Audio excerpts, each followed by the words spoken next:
What's up, chat? I'm back for another video. Let me make my camera over here before it's too late. Potential dangers of humanoid robots. In the title and in the thumbnail there. I don't know, what could the potential dangers be? Work run mode activated. Control your speed and stay alert. Meet. Since when does the news need to do like music? What the hell? Ed. Hi, Ed. Ed is a Unitree G1 Makes it sound like an ad and not news coverage. humanoid robot, one of the first models available to the public. Whether they're running marathons, 双臂双足的摆动， catching flights, Bebop travels the country for work. making news headlines, Okay, this is the news headline of potential dangers of humanoid robots, but what are the dangers? You're just talking about everything else. You're convinced this robot is going to be able to help in the family home? or taking an afternoon stroll. Robots like Ed draw a crowd. Oh, he's got quite a grip on him. Yeah. This is what Ed sees. He's watching and listening, mapping where he is, recording interactions, and sending it all to the company that made him. And the government. Ed has a LiDAR, so what it means. He said lighter sounds like a lighter, but he's saying LiDAR, like LiDAR, light, radar is what he meant by LiDAR. When it walks around, it learns about the environment. It sees everything. It records it. Second, it has eyes, cameras, it has microphones, so it hears everything. And it is sending information that is seeing, recording back to the government. The manufacturer in this. The manufacturer, who's paid by the government to hand over all that. Which is in China. Which is in China, yeah.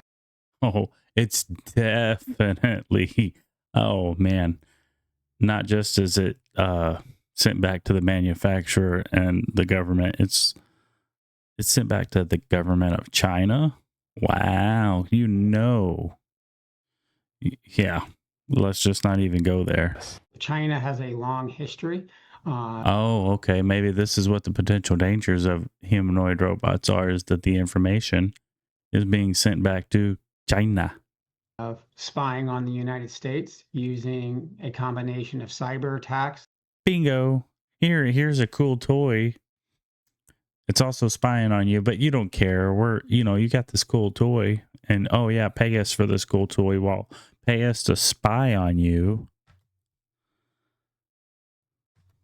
Intellectual property theft, human spies, and building back doors into communication and computer products sold by Chinese firms to the U.S. market. Under Chinese law, the government could have access to information. Not could have. Must have. Must have access. Do we not remember the issue with TikTok?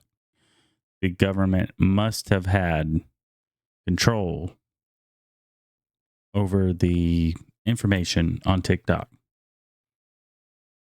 Come on, people. Robots like Ed are collecting. To better Get this switch bound, understand right? Chinese-made humanoid robots, security expert Ivan Cirini ordered one, dissected it, and studied its capabilities. What does it do? What kind of data it collects? Where does it send it to? What kind of risks there are? That's what we wanted to really find out. Cirini and his team are sharing their findings exclusively with ABC News. It's fun to play with Ed as long as we have control over him. You can block where the data goes. You don't have to let it send back. You could create a local server that it connects to and like be the middleman, cut out the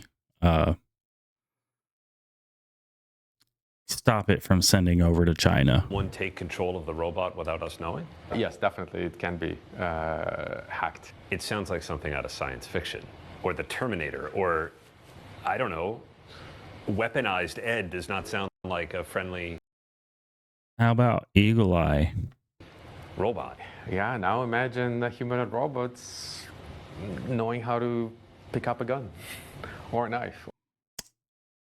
iRobot, Eagle Eye, all the movies we've seen that weren't just movies. It's like, oh, you're just scared of it because you've seen a movie that made you have that fear. No, those are real possibilities.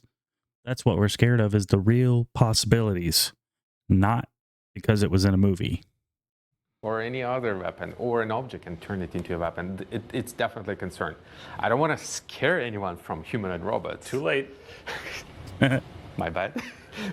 But definitely, security concerns and privacy concerns are real. But yeah, privacy concerns are real. Like, I don't need this thing sending back data of what's going on in my house. Maybe I want to buy a tank and keep it in my backyard in case the government does something they're not supposed to do, and I got to fight the government along with all the other people. Not saying that that's going to happen, but maybe China comes over here and the government runs out of tanks, and I got to fight China's government. And my government's like, hey, can we commandeer your tank? You know, whatever the case may be.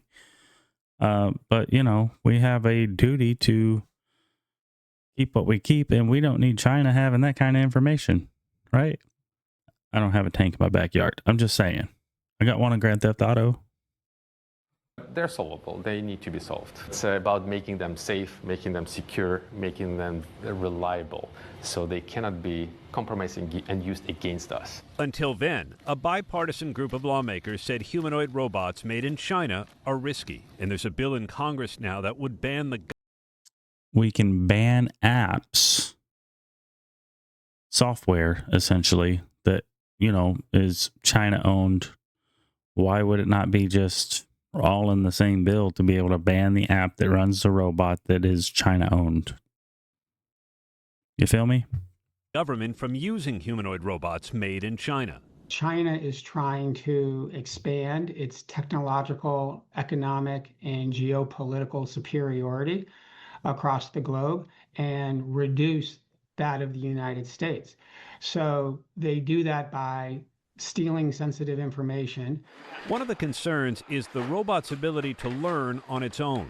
Who is in charge of what the robot learns? Is it the manufacturer back in China, or is it you? It can be controlled over the internet, and somebody can be being charged behind the scenes without me realizing. We watched Ed learn on... You know, it's sad that we don't have a way to navigate this. We really don't. This is all new. People want it, and then they don't. They want the simplicity of, oh, if I had a robot to do some chores around the house, but then they're like, oh, my privacy. And then it's like, oh, we're being enslaved. You got to pick a lane. Pick a lane.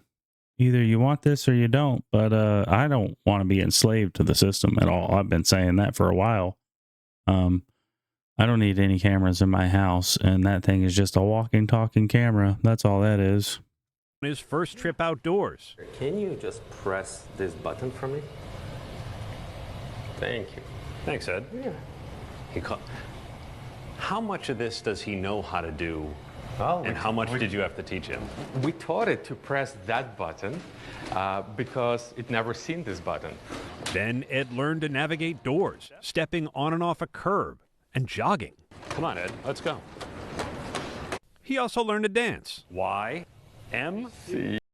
Can he learn to pick himself up off the ground? Because, you know that there's going to be a lot of people that like... You ever heard of cow tipping? Well, I welcome you to the new sport called robot tipping. Sorta. He could also learn to fight. I'll spin around and throw some punches to show off my moves. What if he gets taller? Yes, it will be even more imposing. Imagine it weighs 200 pounds and it's 6'2". It's like the Terminator, right? Why are you laughing like that? That was a nervous laugh, like you know it's coming.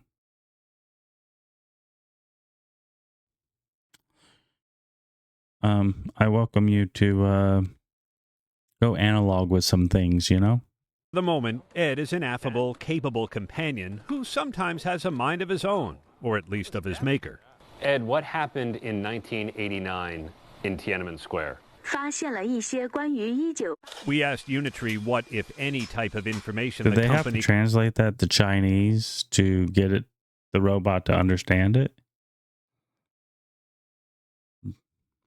That should tell you a lot. can access from their humanoid robots and how that information is used. They did not respond to our messages.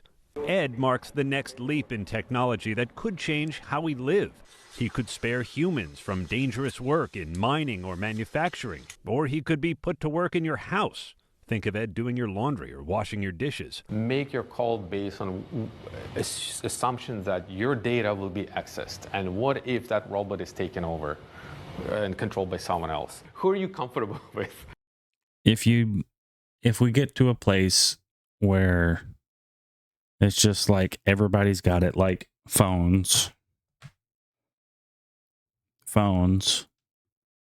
but we get to a place where everybody's got a robot, I absolutely feel like there should be designated areas for the robot to be, and the robot shouldn't be in all of your rooms in your house. If you're going to have a robot in your house, I don't want one in my house, but if you're going to put one in your house, make sure that it only has access to certain rooms.